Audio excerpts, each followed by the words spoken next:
The metallic taste of blood filled my mouth as I lay at the bottom of our basement stairs.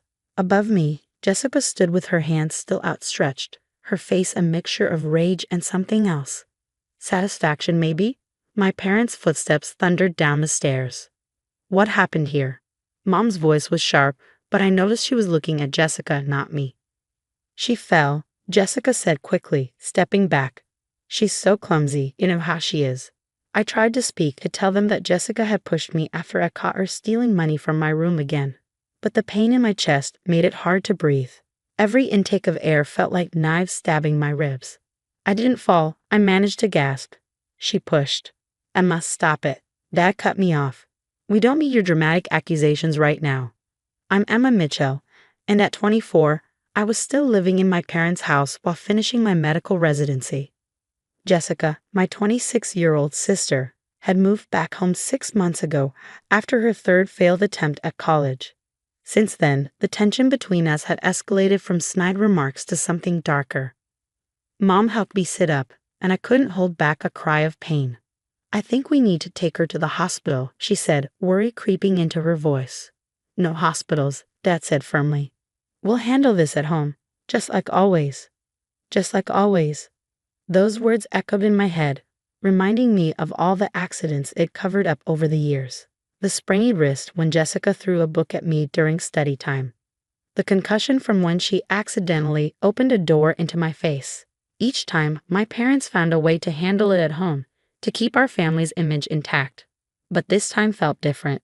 The pain was worse, and I could barely breathe. She needs a doctor, Mom insisted, her hand on my shoulder. Fine, Dad snapped. But Emma, you know what to say, right?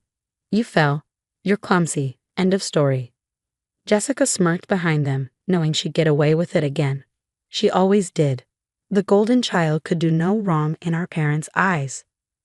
Her violence was always explained away as accidents, misunderstandings, or my own fault. The emergency room was busy that night. As we waited, Dad kept rehearsing the story with me.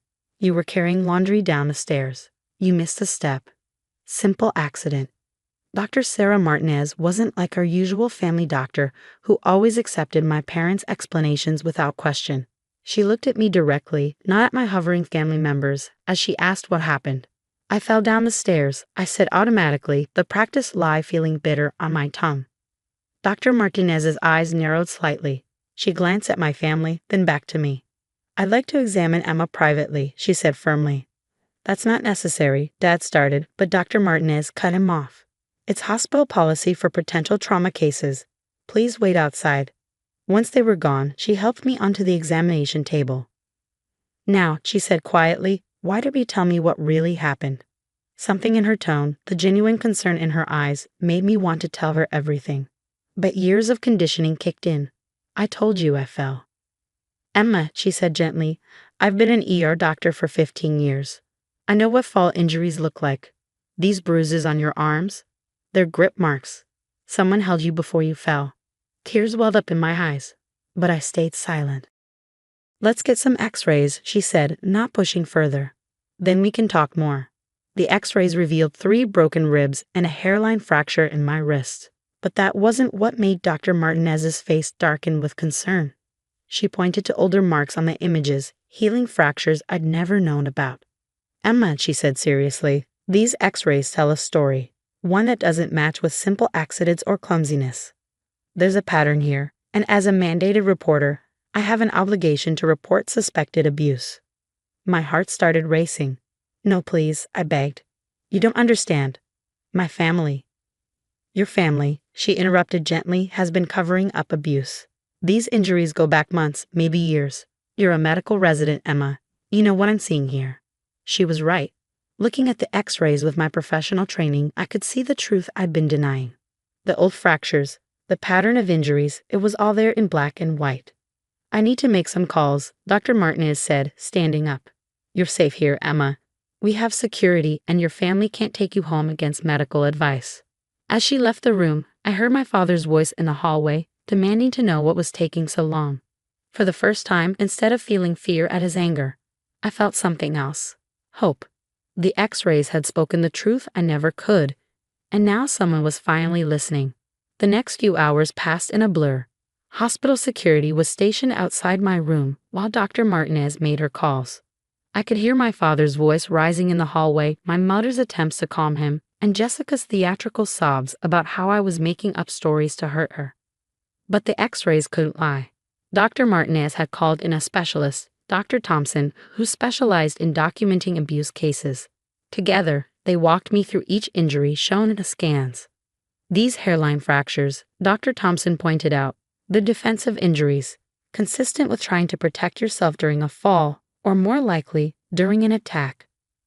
My hands trembled as I looked at the evidence of years of abuse, documented in stark black and white. How had I convinced myself these were accidents? How had I let them convince me I was just clumsy? A police detective, Laura Bennett, arrived to take my statement. She had kind eyes but a no-nonsense attitude that made me feel safer somehow. "Take your time," she said, setting up a recording device. "Start from the beginning." So I did. I told her about growing up with Jessica, how the accident started small. A push here, a trip there. How our parents always sided with her, made excuses, told me to stop provoking her. How it escalated over the years until I lived in constant fear in my own home. "Why didn't you leave?" Detective Bennett asked gently. "My residency," I explained. "Living at home was the only way I could afford it. And then my family. I kept thinking if I just tried harder, if I was better somehow." "That's what they wanted you to think," she said firmly, "but you're not responsible for their actions." A soft knock interrupted us. Dr. Martinez entered with more scans. "Emma," she said, "we found something else. The CT scan shows evidence of a previous concussion that never received proper medical treatment. When did this happen?" "3 months ago," I whispered. "Jessica threw a textbook at my head when I refused to give her money. Mom said I just needed to sleep it off." Detective Bennett's pen moved quickly across her notepad. "We'll need to document all of this." Suddenly, there was commotion in the hallway. Jessica's voice rose above the others. "You can't keep me from my sister. This is ridiculous. Emma, tell them the truth." The security guard blocked the door as Jessica tried to push past him. Our eyes met through the doorway, and for the first time, I saw something in her expression I'd never seen before. Fear. She knew the game was over. The x-rays had exposed every lie, every accident, every covered-up attack. Our parents couldn't smooth this over with explanations about my clumsiness or accusations about my attention-seeking behavior. "Miss Mitchell," Detective Bennett called out to Jessica, "I suggest you step back or we'll add attempting to interfere with a police investigation to your charges." Jessica's face crumpled. "But it wasn't. I didn't mean." She looked desperately toward our parents, but they were occupied with their own problems. Dad was arguing with hospital administration, and Mom sat in a chair, crying quietly into her hands. Dr. Martinez sat beside my bed, her presence reassuring. "Emma, we'd like to keep you overnight for observation. We're also arranging for you to speak with a counselor." "What happens now?" I asked, looking between her and Detective Bennett. "Now," Detective Bennett said, "we build a case. The x-rays provide clear evidence of sustained abuse. Combined with your statement and the hospital documentation, we have enough to proceed with charges." "Charges?" My voice shook. "Against Jessica. And potentially your parents for failing to protect you and covering up abuse. They had a legal obligation to prevent harm and seek medical care for your injuries." It felt surreal. For years, I'd lived in fear, believing I had no choice, no voice, no proof. Now, thanks to one doctor who refused to look the other way, everything was changing. "You don't have to decide everything right now," Dr. Martinez assured me.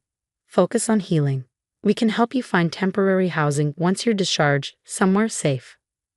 "I have a friend," I said, thinking of Sarah, my best friend from medical school. "She's been trying to get me to move in with her for months." Detective Bennett nodded approvingly. "That's good.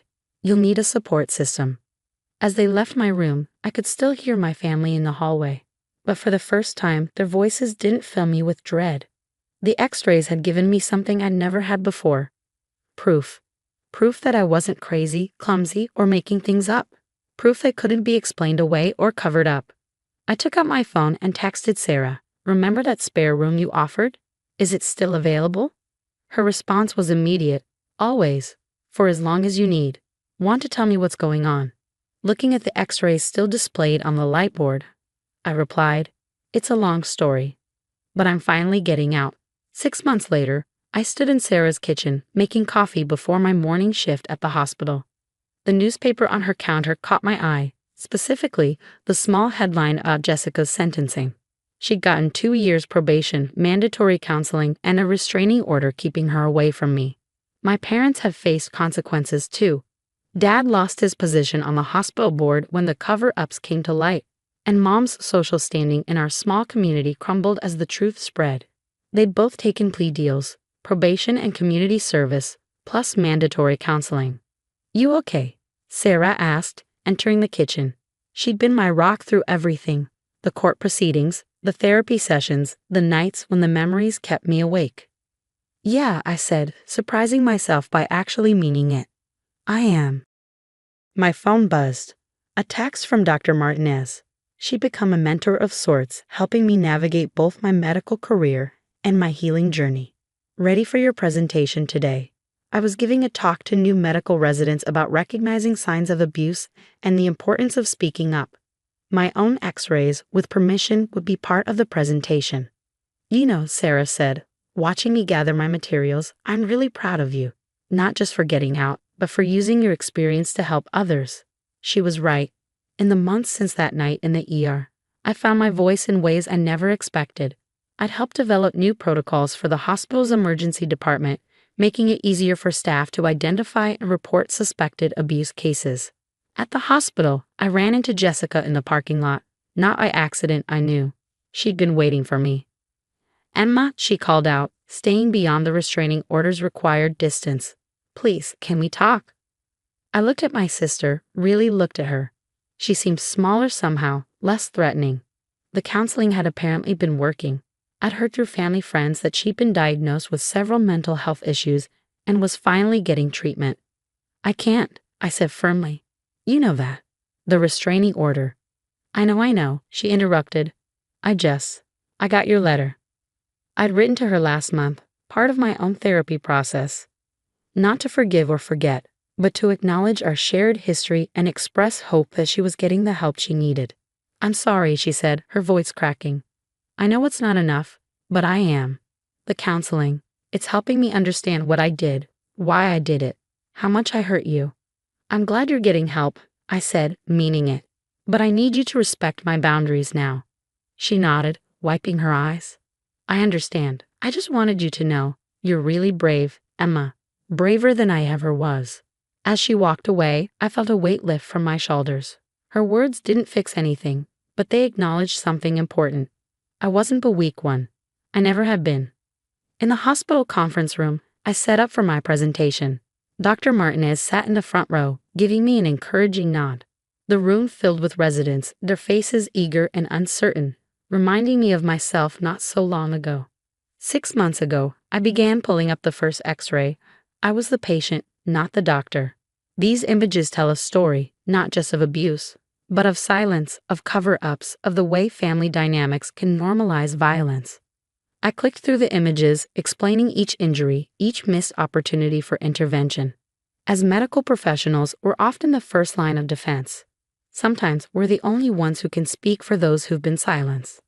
After the presentation, a young resident approached me, her hands shaking slightly. Dr. Mitchell, she said quietly, your story, it helped me understand something about one of my patients. Trust your instincts, I told her. Do what I wish someone had done for me sooner. That evening, I returned to Sarah's house. My house now, really, feeling exhausted but fulfilled. A letter waited in the mailbox from my parents. They'd been writing regularly, trying to make amends. Sometimes I read their letters, sometimes I didn't. Today, I chose to open it. Dear Emma, Mom wrote, we watched your interview on the local news about the hospital's new abuse prevention protocols. We are so deeply sorry for failing you, for not protecting you when you needed us most. Your courage in speaking out has forced us to face our own failures. I folded the letter, saving the rest for later. Their guilt, their regret. It wasn't my burden to carry anymore. I was building a new life, one where my voice mattered, where my experiences could help others, where the truth didn't have to stay hidden. The x-rays that exposed my family's secrets now hung in my office, not as a reminder of trauma, but as a testament to survival. They spoke louder than any lie, broke through years of silence, and gave me back something I'd lost long ago, my power. Sarah had left dinner in the oven and a note on the counter. Remember, you're not just surviving anymore, you're thriving. Looking around at my new life, I smiled. She was right. The X-rays had spoken the truth, but I was writing my own story now.